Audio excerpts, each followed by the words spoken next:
Saludos, gracias por acompañarnos en esta mesa redonda online titulada Las resistencias en la industria musical en referencia al género y las disidencias sexuales. Queremos dar las gracias al Instituto Canario de Desarrollo Cultural y a Promotur por la organización de este encuentro. En este diálogo nos acompañan Alicia Ramos, escritora y cantante, y Tavi Callar, cantante, saxofonista e intérprete. Saludos a las dos, ¿qué tal? Buenos días. ¿Qué tal? Encantada de estar compartiendo este diálogo, esta mesa con ustedes. Quería comenzar haciendo una pequeña reflexión. Quería decir que, bueno, hay una serie de factores que influyen en cualquier creación artística: el contexto sociocultural histórico, el bagaje cultural y, cómo no, las experiencias personales. Hablar de las mujeres en la cultura es hablar de una historia de resistencia, igual que lo es hablar de la historia del feminismo. De alguna forma creo que todavía en algunos sectores chirría escuchar la palabra feminismo, igual que seguimos escuchando a personas decir que no son ni machistas ni feministas. De alguna forma creo que falta información o también voluntad por querer informarse. Si buscamos la definición de feminismo, vemos que se trata de un movimiento que lucha por la igualdad de derechos entre hombres y mujeres, y se trata de un movimiento que no nació ayer. La historia del feminismo nos cuenta la historia de infinidad de mujeres, algunas anónimas, otras conocidas, que lucharon y dieron su vida por conquistar derechos. Le debemos mucho al feminismo, tanto las mujeres como los hombres, pero su historia es prácticamente desconocida, y conocerla ayuda a entender sus logros y el sentido de su existencia.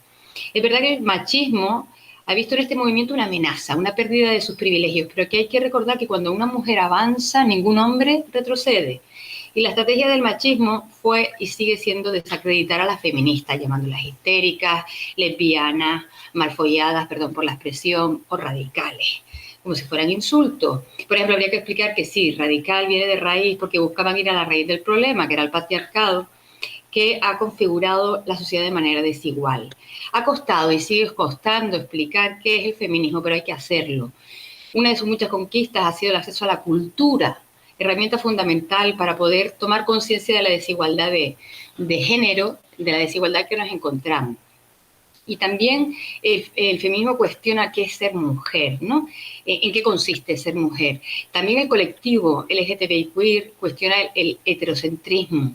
Hay que recordar que desde la perspectiva de género, el hombre, el centro lo ha ocupado el hombre, blanco, heterosexual, de clase media alta, se ha arrogado para sí una serie de privilegios y ha dictaminado una serie de mandatos a todos los que no formamos parte de este centro: las mujeres, las personas homosexuales, las personas trans, de otra etnia, de otra raza, personas en situación de pobreza. Quería preguntarles, Alicia, si quieres empiezo por ti, ¿qué crees que han sido las aportaciones del feminismo y si la cultura para ustedes es resistencia? Sin el feminismo no estaríamos ni siquiera aquí hablando ahora mismo. Y con respecto a la cultura, creo que es un buen medio para introducir en el discurso, en el pensamiento común, en la opinión pública, temas de debate que ayudan o impelen a cuestionar los propios privilegios. Esto lo digo por una compañera que se llama Pilu Belver, que es una magnífica guitarrista y cantante.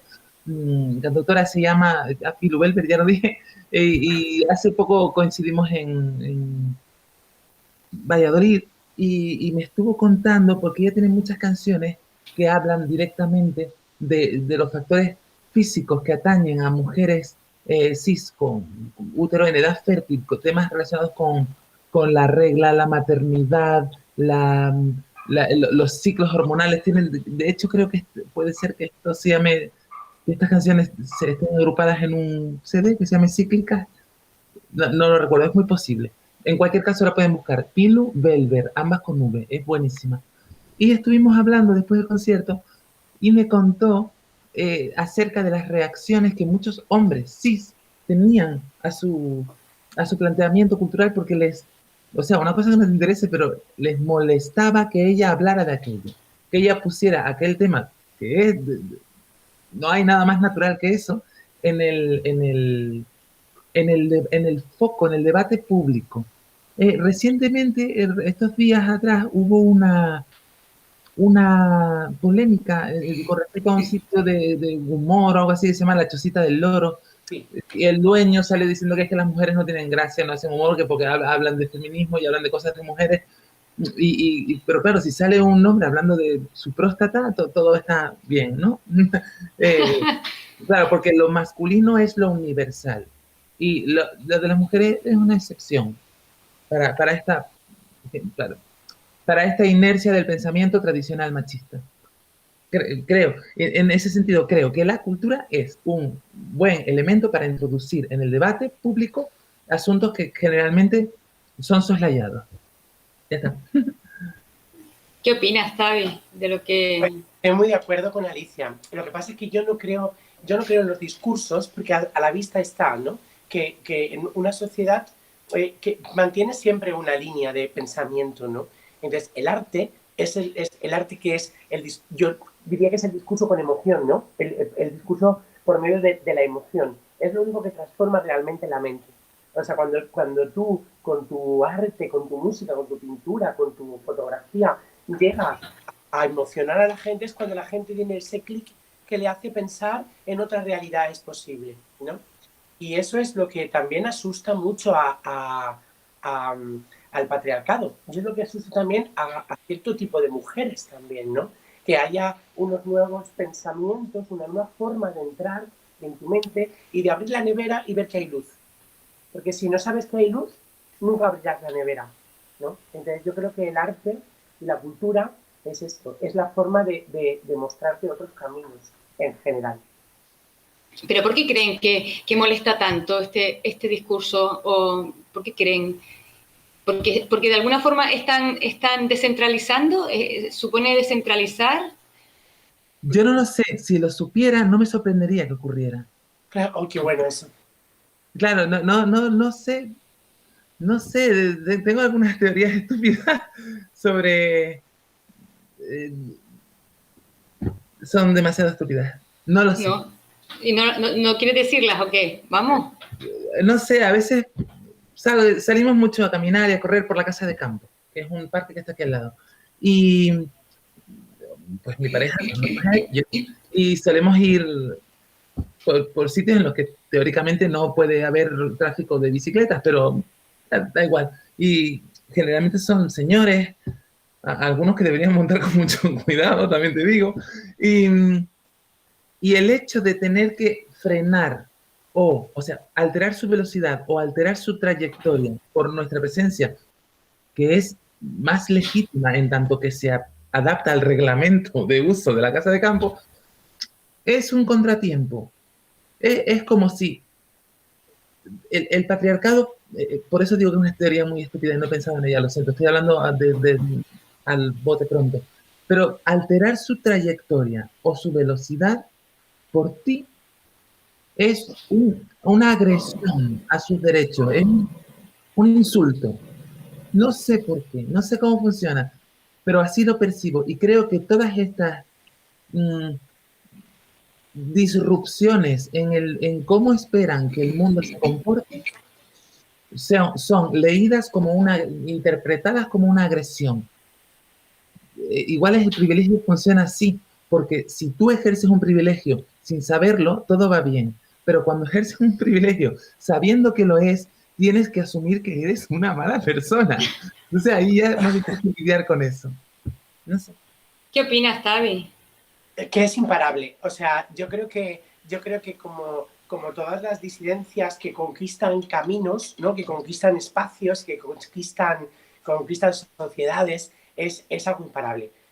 La ciencia, decía Valeria Vegas en un escrito muy interesante que decía que las personas trans somos hijas de la ciencia. Y es verdad, quiero decirte, y es una cosa imparable, es una cosa que tenemos que entender que es el futuro, porque el futuro va más allá todavía. El futuro es la androginia, el futuro es el mirar el género y el sexo de una manera disidente y diferente a la que tenemos en cuestión desde hace muchos siglos. Pero ¿no tienen la sensación a veces de que las personas que han ocupado siempre el poder, los privilegios del centro, si tuviésemos una pirámide, ellos están encima, nosotros hemos estado de abajo, los de abajo siempre hemos tenido que hacer un esfuerzo que estamos haciendo ahora también de interpretación de lo que pasa, de por qué se enfadan, por qué nos cuestionan, ¿no? ¿No creen que los de abajo son los que tenemos que estar haciendo siempre ese trabajo de interpretación y los de arriba simplemente se limitan a enfadarse u ofenderse por lo que, no sé? Pasa con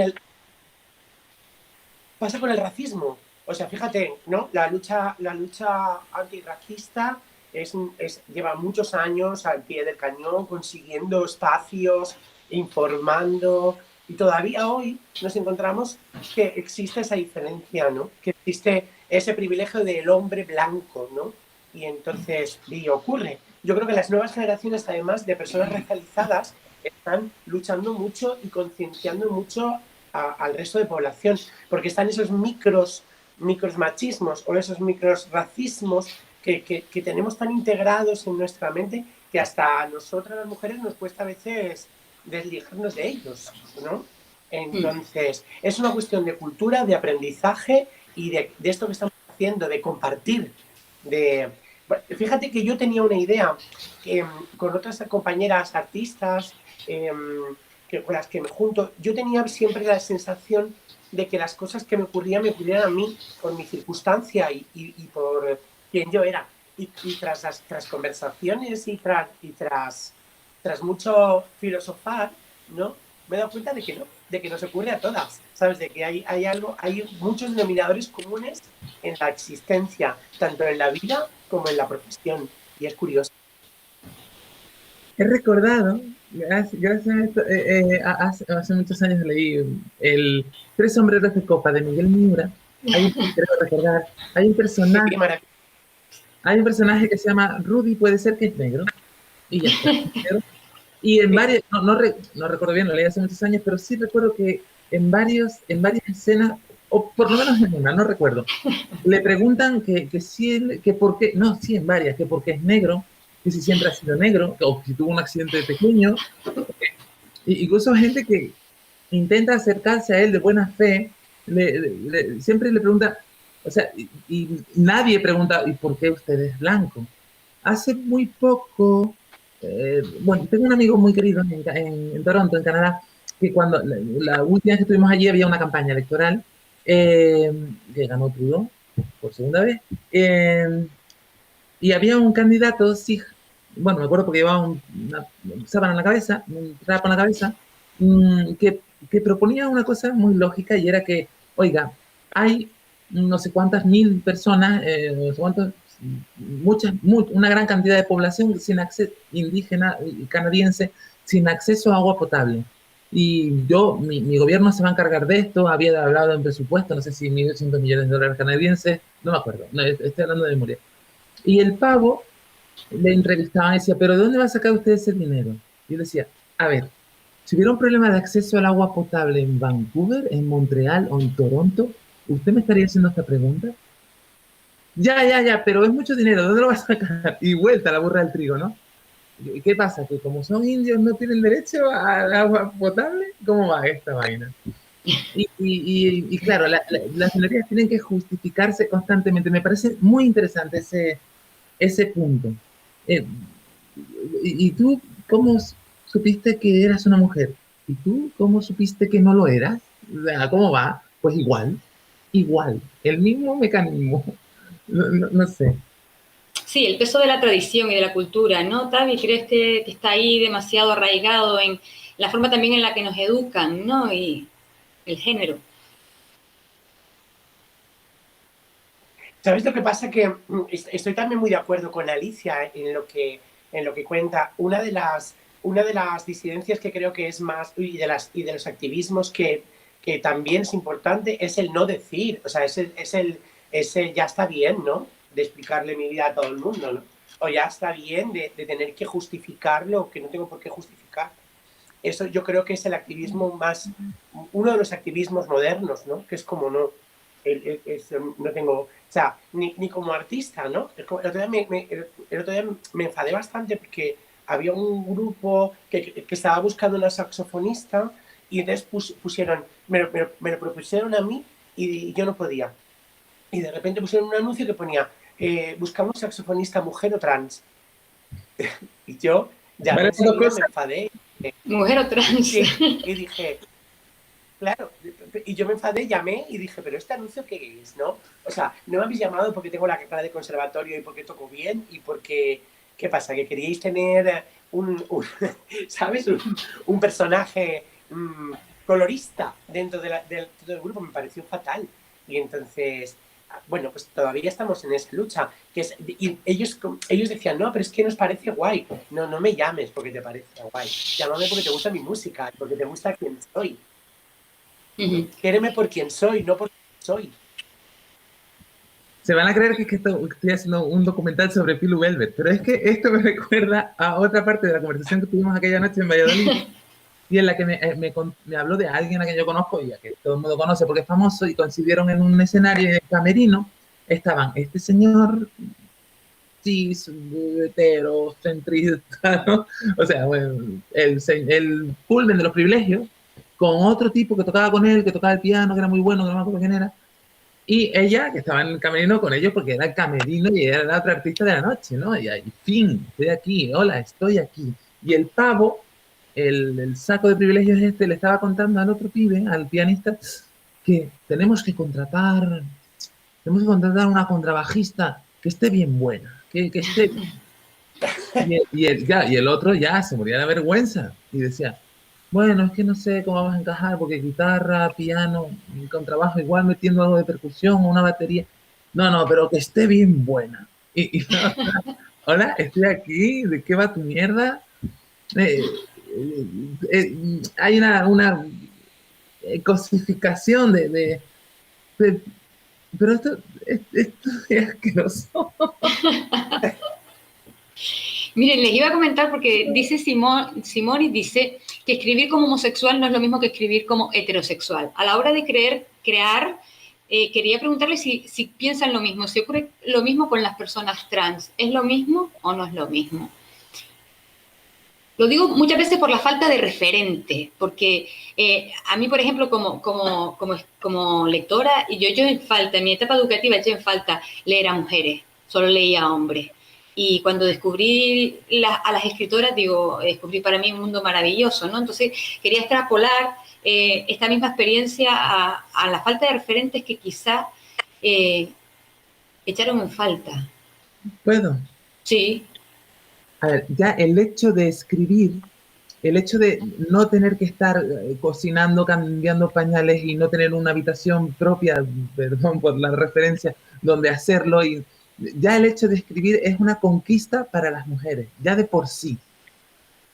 Y ese tiempo conquistado con sudor y lucha se aprovecha como oro y se escribe desde otro, bueno, creo yo, vamos, desde otro punto de vista. Y, y por eso hay menos, no hay otra razón por la que haya menos literatura o menos creación artística en general firmada por mujeres, incluso científica o cualquier cosa que sea levantar del surco la nariz y crear. Hay un libro muy bueno de una tipa que se llama Remedios Zafra, que la recomiendo a todo el mundo. Aquí tengo el otro, el segundo. Bueno, el segundo yo tengo que se llama Frágiles, pero en el anterior que se llama El entusiasmo, habla sobre la forma en que entregamos gratuitamente nuestro tiempo en un mundo en el que la creación está muy digitalizada. Ay, qué quería citar de aquel libro? No recuerdo bien la cita, pero ella habla, no recuerdo bien la cita, está por el principio del primer libro. Ella habla sobre, como si hubiera un mandato, si eres pobre no puedes crear, porque el pobre me imagino que se puede extrapolar a toda una jerarquía de valoraciones de la persona en el seno de la sociedad. Y porque porque quien crea se empodera. Quien crea construye un discurso en el sentido de discurrir de cosas, discurrir del pensamiento y de las emociones, que, que le hace imposible de seguir siendo dominada, ¿sabes? Ajá. Ay, lamento no tener la cita a mano. Soy malísima para las citas, perdón. No, pero yo creo que la idea está bien. ¿Qué opinas, Tavi?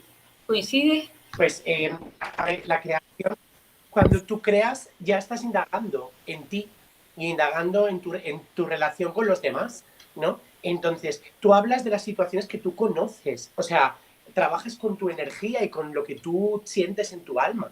Entonces, trabajas con ello y lo lanzas al mundo de una manera como la que lanza algo sin saber dónde va a llegar, ¿no?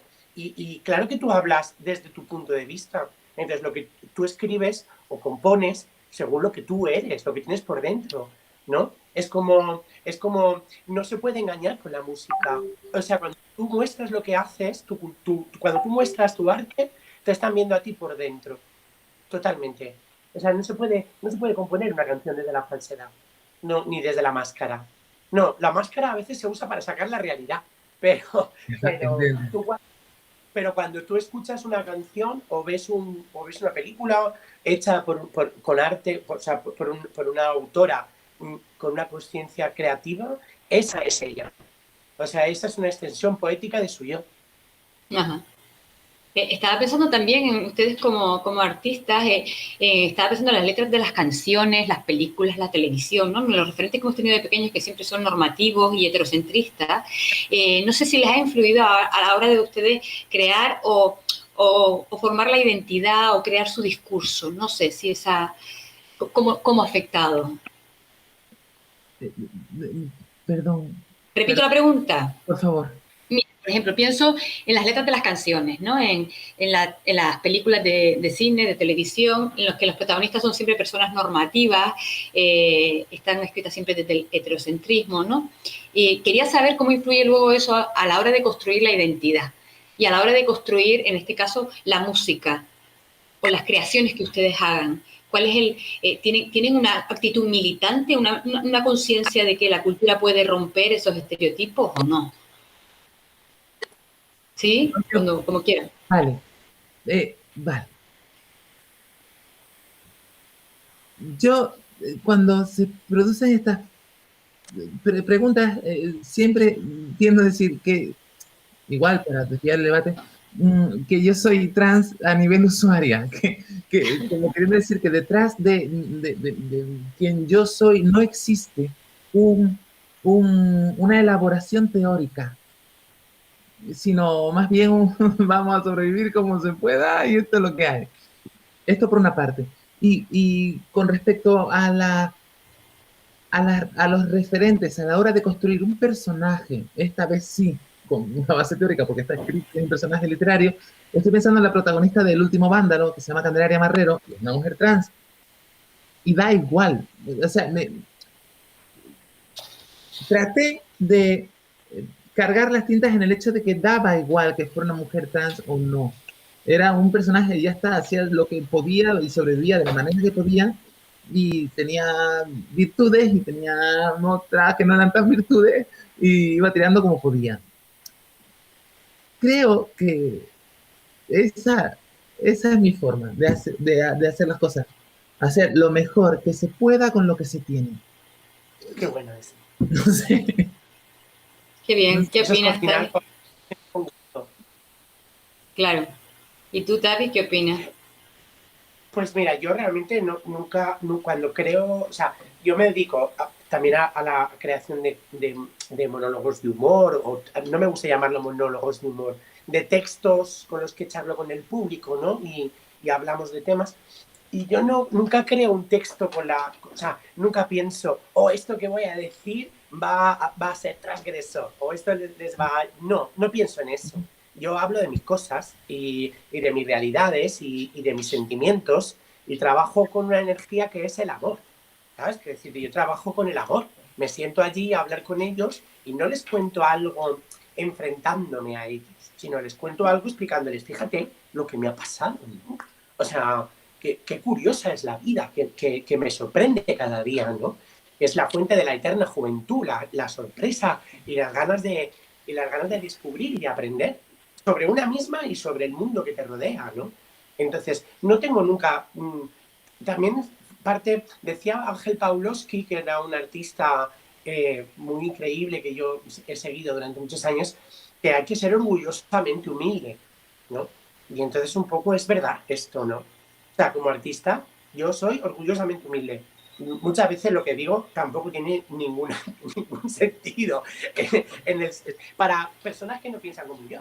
Y eso yo también lo entiendo, ¿sabes? Entonces, la creación no la hago para cambiar el mundo. Yo sé que el mundo va a cambiar de alguna manera gracias a las creadoras que producimos otras sensaciones. Pero no soy la abanderada, soy una compañera más, ¿sabes? Y en mi cabeza tengo eso. O sea, vengo aquí a contarte mis cosas, ¿no? Y a compartir mi música y a poner la mirada en un punto diferente que lo pone el heteropatriarcado o lo pone la sociedad en general, ¿no?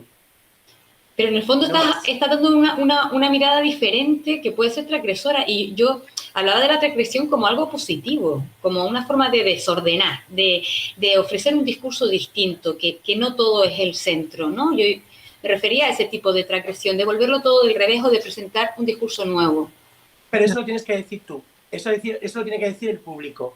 O sea, tú muestras tu historia, cuentas tus cosas y es el público el que dice, pues este agresor, no es agresor, es como demasiado blanco o me ha dolido en el alma, ¿no? Quiero decirte, tú no puedes estar creando pensando en el efecto que va a producir. No piensas en el público cuando creas, pregunto. No, yo Tú no. tampoco, vale. Tú tampoco, Alicia. No, de hecho tengo la secreta esperanza de que nunca lo oiga nadie. Pero, por ejemplo, Alicia, tú tienes muchas canciones en las que haces crítica social. Estaba pensando en letras de tus canciones, aquellas que le dedicas, por ejemplo, a Lagar, ¿te acuerdas? Que me gustaba mucho. Me Sí, la sí, pidieron. sí haces crítica social, ¿no? Ayer, ayer a estas horas, estaba tocando en Mallorca, en un pueblo que se llama Felanitx, en el patio en el jardín del conservatorio. Bueno, llevarme a mí a tocar a un conservatorio, eso sí que trae eso. Y, y estaba, y era un público, era por el orgullo, era un público mayoritariamente LGTBIQ+, y, y yo iba desgranando mi repertorio y me di cuenta, me acordé porque ya hace mucho tiempo que me di cuenta de esto, de que mi repertorio es muy poco LGTB. No es un tema, o sea, salvo que yo soy boyera y trans, por lo demás no tiene más, no va sobre esto. Y hace mucho tiempo incluí, y había dejado de tocarla, una canción de un tipo que es cis, a la que simplemente le cambié una palabra, y ahora de repente es una canción que trata de la realidad de la infancia trans. Y, y cuento toda una historia relacionada con esto y la recuperé ayer en Mallorca para esto. O sea, que yo ya soy consciente de que mi repertorio es más em, socioeconómico que LGTB. Pero creo que, y esto es una idea mía que seguramente no comparte nadie, ni tiene por qué, pero sí creo que la lucha LGTB tiene que ser una lucha materialista, una lucha por los derechos y por el acceso a condiciones de vida mejor para la población LGTB al mismo tiempo que para toda la población en general. No sé, es mi punto de vista. Y así me voy apañando. ¿Qué opinas, Tavi? Una lucha de clases en general, una lucha por los derechos humanos en general. Lucha por Es los derechos que, humanos. es que las personas LGTBI no somos diferentes a las demás personas. ¿No? Claro Quiero que no. decirte, no, claro que no. Entonces, tenemos unas o sea, yo creo que es más lucha de clases que lucha por las siglas LGTBI, ¿no? Quiero decir, y dentro del colectivo LGTBI también hay gente que tiene más privilegios que otra, ¿no? La gente pobre tiene mucho menos privilegios o tenemos muchos menos privilegios y somos más perseguidas. Y las que no nos... Es como es como justamente ayer también estaba cenando con unas personas muy, muy interesantes y hablaban sobre, por ejemplo, una ola que hay ahora en personas más jóvenes de querer normativizarse en su estética, ¿no? Quiero decirte, para pasar desapercibidas. Entonces, claro, es como rizar el rizo para el otro lado del rizo para acá, ¿no? Quiero decirte, yo creo que una parte del empoderamiento es saber quién tú eres y disfrutar lo que tú tienes, ¿sabes? Y aprender a saber que tu sigla, ¿no? LGTW, no te condiciona. Somos diferentes. Alicia y yo compartimos una sigla, pero ella es de una manera y yo soy de otra. Somos artistas, sí, ella hace una cosa Soy y yo vieja. otra, ¿no? Y esa diversidad es lo guay. Y fíjate, dentro del colectivo no hay tanta diversidad. ¿A qué te refieres? ¿A qué te refieres, Tavi? Hay una normatividad de colectivo. Es Vale. decir, tú coges el grosso del colectivo, o por ejemplo, lo que decía Alicia, artistas que hagan cosas, temática LGTBI. Pues es que, chica, hay una normatividad dentro del colectivo, ¿no? Uno de mis espectáculos de hace 4 o 5 años se llamaba Un maricón como Dios manda. Y es real esto, ¿no? O sea, hay muchas personas del colectivo que dicen, ya, pero es que yo no soy como tú. ¿Sabes qué decirte? Y tú dices como yo, como bajita. ¿Sabes? Como... no, no. La diversidad da mucho miedo también. Dentro y fuera de los colectivos, ¿no? Pero la diversidad enriquece, la diversidad forma parte del mundo en el que vivimos, ¿no? Yo me perdí hace un rato, no sé a qué nos estamos refiriendo con diversidad, lo siento. No, que en el fondo, ¿Con da qué, igual Alicia? que con la diversidad digo que la diversidad enriquece, ¿no? De hecho, forma parte del mundo en el que vivimos, la diversidad, digo. Me parece un valor, o sea, me parece un valor. Sí, claro. Yo lo quería resaltar como un valor positivo también, Sí. y ser diverso, ¿no? La diversidad. No sé si a lo mejor ustedes han pensado alguna vez, perdona, Tavi. ¿Querías hablar, Tavi? No, que sí, yo quería recalcar lo que he dicho, que creo que es importante. Entendemos el colectivo LGTBI como un bloque, ¿no? Y no es un bloque. Vale. Es decir, que somos personas muy diversas, pero el bloque no representa a todas las personas, no representa diversidad. Representa un bloque que es bastante homogéneo en su imagen y en su mensaje. Y no es así. Vale, bien. No sé si habían pensado que a lo mejor ustedes, consciente o inconscientemente, también se están erigiendo en referentes de nuevas generaciones. Sí, ¿por qué no? ¿No lo habían pensado? Los referentes son necesarios. ¿No han pensado en una persona trans que les escuche, ustedes lea sus textos o escuche su música y encuentren ese referente que quizá ustedes a lo mejor cuando tenían 10 años no tuvieron, no vieron?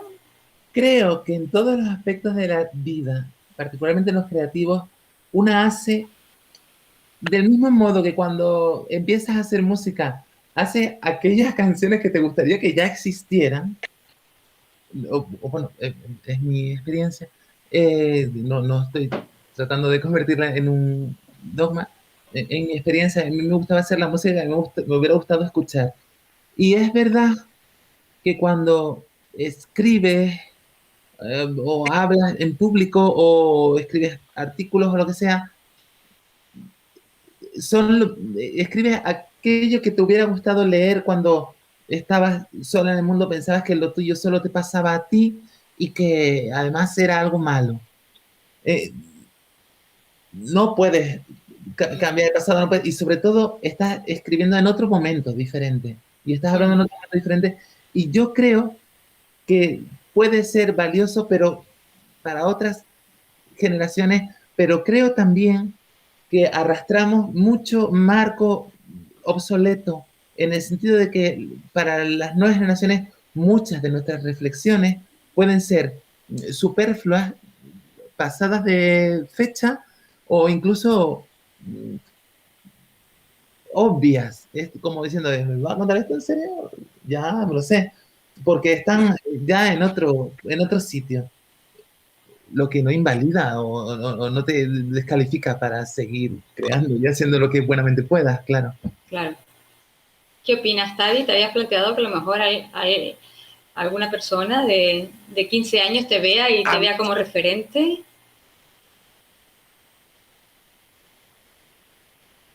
Bueno, a mí me maravilla el hecho de que la gente, o sea, si la gente, las nuevas generaciones te consideran te consideran que tu discurso está anticuado, es que hemos avanzado mucho y eso está muy bien.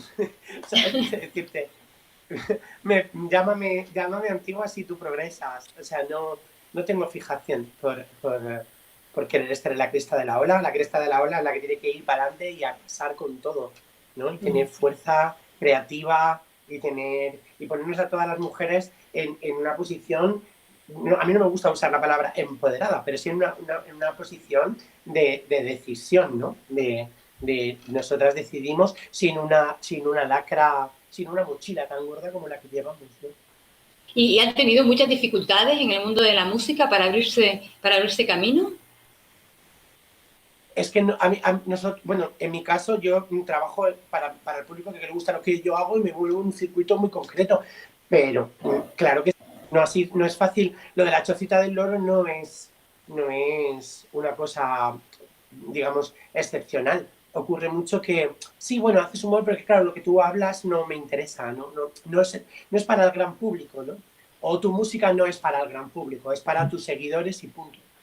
También es verdad que cuando te aprendes, yo he hecho arte y entretenimiento, ¿no? O sea, yo he mezclado cosas, ¿no? También he hecho mucho cabaret, entonces, bueno, pues he ido sobreviviendo como puedo. Si no puedo vender mis canciones, pues les enseño las piernas y les canto una canción de no sé qué, ¿no? Es decir, en ese caso, yo he sido bastante prostituta artística, ¿no? Y hoy en día menos, pero había que subsistir y muchas veces he dicho, ¿qué hago yo aquí? ¿Sabes cómo? Pero les pasa a muchos artistas que en lugar de en su tiempo necesario para comer, pues trabajan de camareros o de camareras o de recepcionistas de hotel, ¿no? En mi caso muchas veces he tenido que cantar, pues yo qué sé, una cancioncita ligera para hacer un concurso después y bueno, no tiene nada que ver con lo que yo sentía dentro, pero era mi trabajo, mi profesión de entretenedora, ¿no? ¿Y en tu caso, Alicia? Pero sí. Perdona, Tavi, perdona. No. Dime. Sigue, Tavi. Pensé que ya habías terminado. No. Sí, he terminado. Quiero decir que sí que me he encontrado con muchos problemas, por ejemplo, a la hora de contratarme para hacer humor en ciertos tipos de... Claro, tú imagínate una mujer como yo que aparezca en un pueblo pequeñito de no sé dónde, ¿sabes? De repente es como... Pero fíjate que no me ha pasado en Canarias. O sea, yo viví en Tenerife mucho tiempo y me recorrí norte, sur, este y oeste. Y en los sitios más recónditos me encontré con gente que entendía lo que yo estaba explicando y que compartía.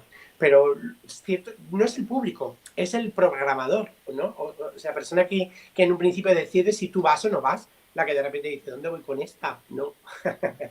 Claro, y el programador proyecta en el hipotético público sus prejuicios. Si no, se me parece estupendo que tú seas así, pero el público no lo va a entender y tú qué sabes. De todos modos, yo he tenido mucha suerte porque siempre he apostado por lo mío, que es lo único que sé hacer, ¿no? No por valentía, es porque es lo único que sé hacer. Y he tenido mucha suerte. Pero de todos modos, cuando hablamos de la industria de la música, o sea, yo no formo parte de eso. Yo me he estabilizado en un underground que nunca va a ser mainstream, jamás, nunca en la vida. Y me gusta. Cuando hace muchos años, fui camarera mucho tiempo y en locales que programaban música en vivo y veía que iban cerrando, que las condiciones se iban precarizando y pensaba que qué pena, porque a mí en algún momento me hubiera gustado acceder a ese circuito que no es ni...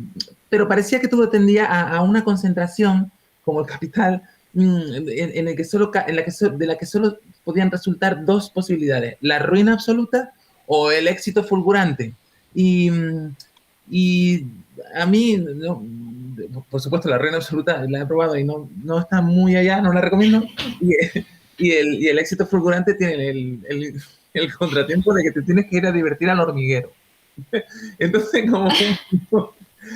como un punto medio que para mí estaba representado por aquel circuito de underground, no sé qué, pero pero al que una cantidad suficiente de gente, una masa crítica, mantenía vivo con su dedicación y aportación. Y yo pensaba que estaba desapareciendo, y hace muy poco fue cuando me di cuenta de, no ha desaparecido, además estás en él plenamente.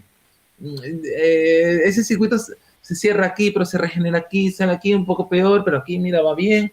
Y entonces poco a poco ese circuito sigue existiendo y me ha acogido. Después de tantos años, estoy, creo que sólidamente instalada en él.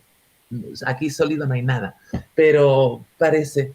Y ya hace mucho tiempo que no, bueno, no tanto tiempo, hace un tiempito que no paso estrecheces ni agobios insoportables. Pero eso no es la industria musical, eso es el panorama cultural, es otra cosa, es otra vaina. ¿Opinas lo mismo, Tavi? ¿También? ¿Es diferente?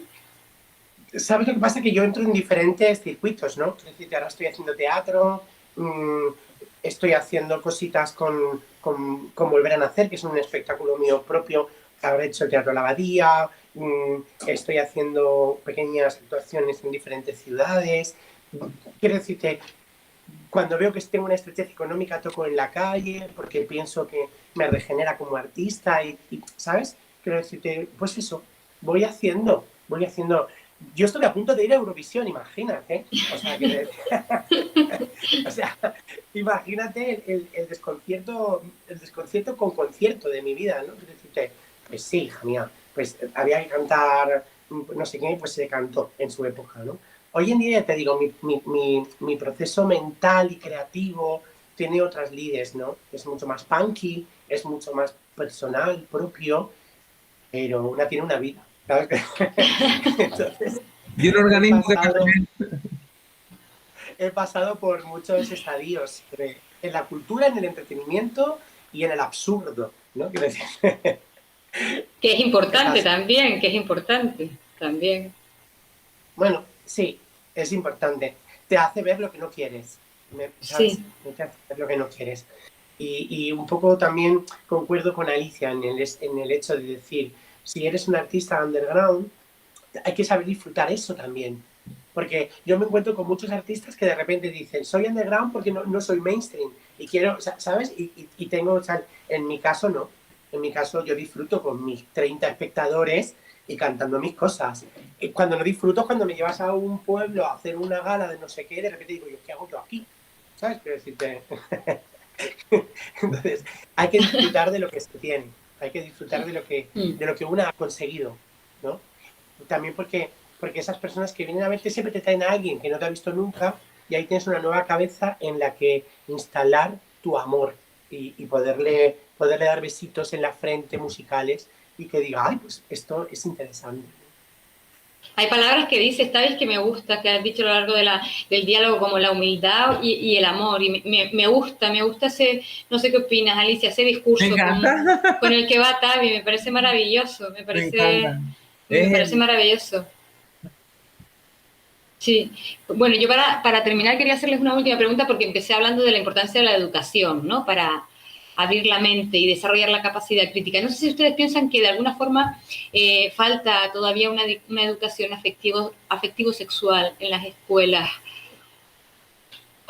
Es una pregunta... Dejé la escuela hace muchos años ya y no tengo hijas ni en edad escolar, no estoy legitimada para hablar de la escuela en este momento.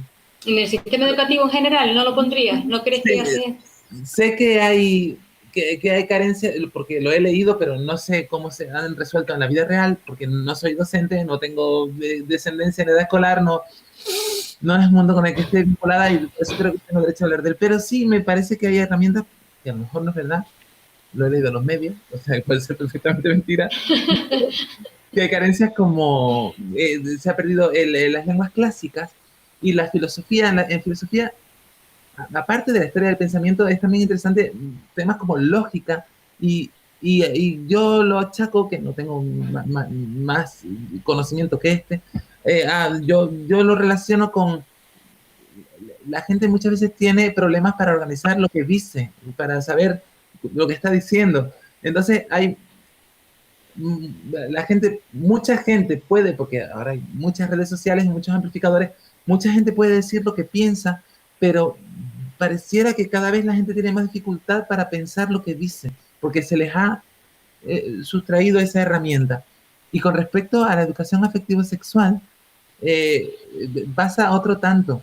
Lo que pasa es que nunca la hubo en nuestra época. Lo único que había era represión, silencio y, y culpabilización. Eran pues las tres herramientas que se tenían para tratar con eso. Pero eso sí creo que mejoró más tarde, no sé, no sé, no tengo descendencia en edad escolar, no lo sé.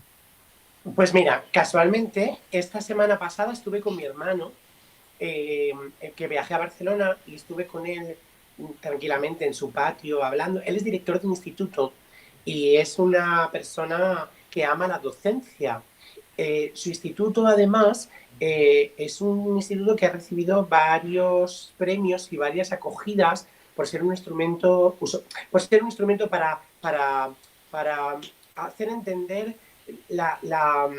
para hacer entender la diversidad. Le han dado premios a uno de los institutos sin armarios. Ellos trabajan mucho la diversidad LGTBI y el respeto, tal. Bueno, el caso es que tiene varias personas trans dentro en todos los ciclos, ¿no? Tiene varias personas trans. Es un bachiller, hacen el bachiller artístico, y él me decía una cosa que quiero compartir con vosotras, que es muy bonita, que a los niños de la ESO les venía muy bien que estas personas del bachiller, que ellos ven como referentes, tengan este valor por la diversidad y esta forma de expresarse con la cultura y con el arte, porque les hacían el camino más fácil. O sea, porque esta personita de 10 o 12 años veía al que tenía 13 o 14 y veía que es digamos que la realización del arte, de las canciones, de los murales, hablaban de otras cosas. Entonces, es importante que los referentes no seamos, por ejemplo, personas como Alicia o yo, que para ellos somos años luz, ¿sabes? Quiero decirte, pero esta amiguita mía, que tiene 3 años más y que comparte conmigo el patio, esa sí es un referente real y duro, ¿no? Y guay, porque también puedo acercarme a ella y puedo preguntarle, ¿y esto cómo pasó? Y no sé qué, ¿no? O sea, los referentes dentro del también afectivos sexuales, en referencia con la familia y con todo eso, deben de estar cerca. Deben de ser compartidos, pues como toda la vida, a nivel familiar. Me ha pasado esto, pues te vas a la vecina y le dices, ¿tú cómo haces esto? Pues esto es así. Y en las partes del corazón es lo mismo.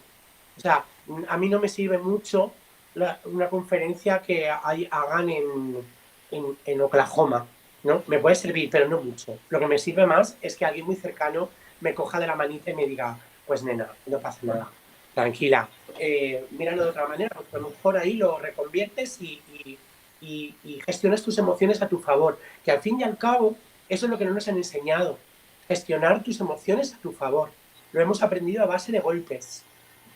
O sea, yo estoy muy contenta de quien soy, pero me ha costado estar contenta, ¿sabes? Me ha costado reconocer que soy un ser que me quiero y que me valoro, pero no era fácil entender esto. Era lo que decía Alicia antes. Te crees que estás sola, que solo te pasa a ti eso en el mundo, y empiezas a tener una soledad desde la infancia, una soledad interna. Y eso también te ayuda a ser artista, porque ese es el trampolín para la creación, ¿no? Para conocerte, por lo menos, para entenderte y analizarte a ti, por lo menos, y ya ahí sale como, bueno, yo soy esta, a ver qué pasa. Vas pisando un poquito más por el seguro. Por eso, respecto a la pregunta de la docencia, lo que tenemos que luchar es, o sea, de las personas que están ahora en la escuela, tenemos que luchar para que ellos puedan tener, ellos y ellas, y ellas pueden tener espacios abiertos para el entendimiento y referentes cercanos y que haya mucha comunicación, mucho arte, mucha, ¿sabes? Y Internet a veces es un buen camino, pero hay que volver a potenciar el camino de sociabilizarse cerca. Sí, coincido con eso, Tavi, en los referentes cercanos, pero también antes, por eso les hice la pregunta de ustedes como referentes, porque también a ese niño o esa niña de la ESO que entra en internet y les ve a ustedes cantar, para ellos pueden también hacerles pensar, no estoy sola, o no estoy solo, o no estoy solo. ¿Me Y poco explico? más, y poco más, por lo menos en mi caso, porque mi música es, les queda más o menos cerca del barroco. No, o sea, escuchan otra vaina. Son otros códigos absolutamente diferentes. El rock, bueno, o lo que quiera que sea que yo hago, es como música de cámara. ¿Sabes? Esta señora que está cantando. No, por ahí no les va a entrar. O sea, por ahí Yo no voy a creo, mencionarles. yo creo que tu música puede llegar más de lo que creas al público joven, ¿eh? Yo creo que sí, no sé, creo que sí. Igual que lo que he escuchado de Tavi, también lo pienso. También creo que pueden ser más referentes de lo que ustedes piensan. Es mi opinión desde fuera, ¿vale? Nos Es- encanta. no, pero Yo he creo que trabajado sí. para niños en ocasiones, Niños sí. pero también Ahí es más, el también éxito total. A eso me refería. Hay un pueblo en Castilla, en Castilla-La Mancha, en Guadalajara, que se llama Galápagos, al que yo iba a tocar mucho, mucho, porque, pues no sé, iba a tocar mucho. Los niños, y sobre todo las niñas, se sabían las canciones, hacían coreografías, era Hannah Montana. Y digo, ¿qué referencia? ¿Qué puede haber aquí que les mueva? Pues la señora que venía a tocar, pues esa, ¿sabes? Esa. No sé, y era muy agradable saber que había gente que le gustaba tu música que iba a tardar mucho tiempo en morirse.